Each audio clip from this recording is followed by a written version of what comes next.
Theresa May has belittled peers in the House of Lords, claiming they will be signing their own death warrant if they dare to defy the will of the people by voting not to trigger Article 50.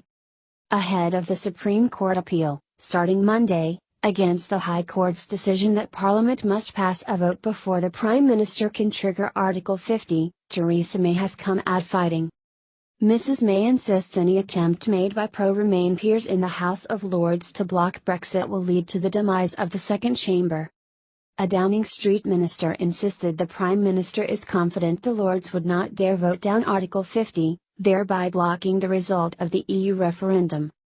The minister said, if the Lords were seen to be frustrating the will of the people to an extent, it might well be the case that they are signing their own death warrant.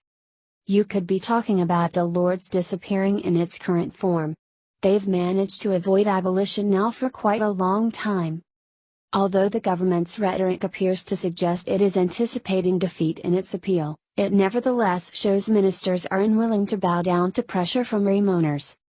A source close to the Prime Minister told The Telegraph, Theresa has made clear that the people bringing this legal action over Article 50 must not be allowed to thwart the will of the people.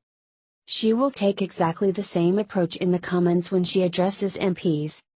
In an effort to stop the Lords from tabling a long list of amendments to Article 50, Tory whips are said to have drafted a simplified Article 50 Act, which peers will not be able to claim promotes a hard Brexit.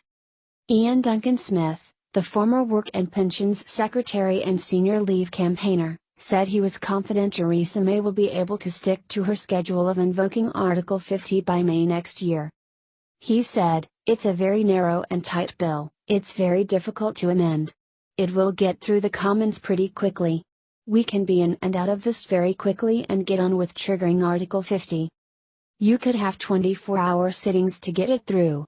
There's no question in my mind she will invoke Article 50 by the end of March. I'm pretty optimistic. It's already drafted, everything will be cancelled until it gets through both houses."